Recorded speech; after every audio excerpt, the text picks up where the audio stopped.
So I've been working as a makeup artist for nearly 6 years now.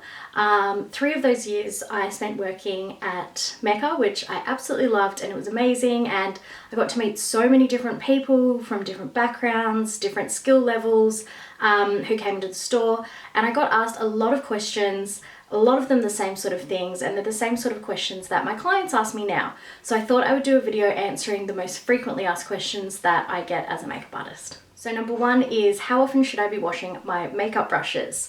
If you are doing makeup on different people, then you should be washing it after every single use.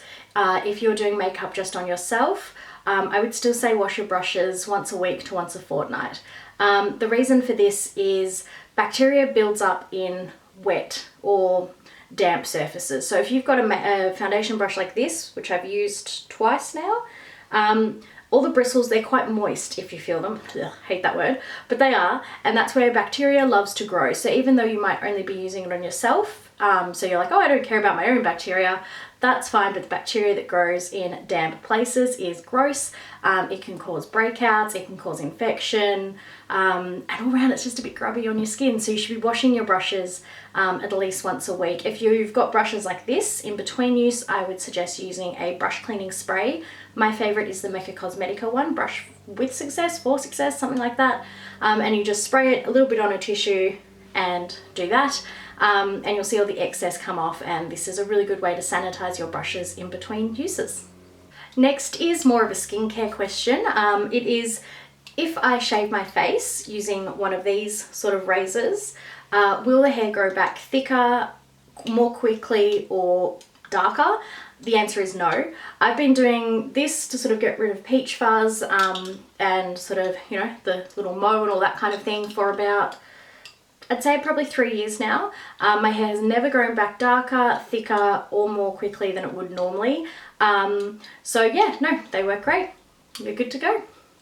Next question is, do I need a primer? What does a primer actually do?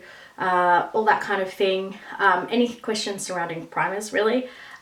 Personally, I say yes, you do need a primer. I know there are some makeup artists that say no, but I think it depends on your training, where you were taught, things like that. I studied at Vic Uni and we were taught, yes, you need a primer. And then the more information I got when I worked at Mecca from different brands, different global makeup artists that came out to see us from the different brands, my opinion is still, yes, you do need a primer. So what a primer actually does is it creates a healthy barrier between your skin and your makeup. It also stops your pores absorbing your makeup so much, so it does last a lot longer on the skin. There are lots of different types of primers, so it is really important to pick one that works for your skin type as well. So this next one actually makes me a little bit sad when my clients ask me this, but it's, can you make me look younger? Can you hide my wrinkles? I don't want to see any creases under my eyes or in my wrinkles.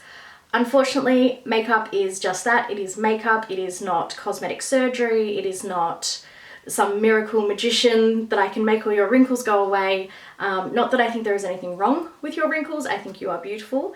But unfortunately, yeah, there isn't a huge amount makeup artists can do. If you have wrinkles, makeup will settle in them, unfortunately. So there's not a lot we can do about that. I'm sorry. I mean, we can do things to minimize their appearance. A lot of that comes down to skincare and how we prep your skin, the types of powders or liquids that we're using on your skin to try and minimize their appearance. But at the end of the day, if you're wearing a lot more makeup than you normally wear, the chances are you will see them a little bit more. But something that I notice in myself and I notice on my clients is you notice those things a lot more than anyone else. So when I do your makeup and I give you the mirror, the first thing you look at is the thing you dislike about yourself the most, and you zero in on that and you look really closely and you hold the mirror right here. No one else is doing that to your face. People are looking at you as a whole and they're looking at how beautiful and radiant you look. So try not to worry about it too much because no one is looking at them as intensely as you are. On that note, a lot of questions I get is, how can I stop my makeup from creasing? At the end of the day, if you have deep lines, it will crease. Ways that you can avoid it being as bad though, or as noticeable, is using a good primer, preferably like a pore filling one, or something like that, something that's a bit thicker. The next thing you can do is not powder that area too much. because a good way to touch up throughout the day is with your liquids. If you're just layering powder on top of powder, you will eventually look cakey. So if you, for instance, have really deep set smile lines, if you do set with a powder, I would take a little brush with you with a bit of excess powder on it just to kind of buff them out as the day goes on. If you're not wearing powder, I would get a cream. Obviously, if you're using cream, you can use whatever excess is on your beauty blender, put it in a little case and take it with you. Throughout the day, you can just sort of dab or again blend out with a little brush. Lastly, a question I get asked heaps is, how come my makeup always lasts so much longer when you do it than when I do it? First of all, thank you very much. I do pride myself on really long wearing makeup application. I've had people, I do their makeup at 8 a.m. in the morning, they even go to bed with it that night, they wear it all day, all night, and the next morning they're like, it was still savable, I still wore it to brunch. I don't recommend that. Please wash your face every single night.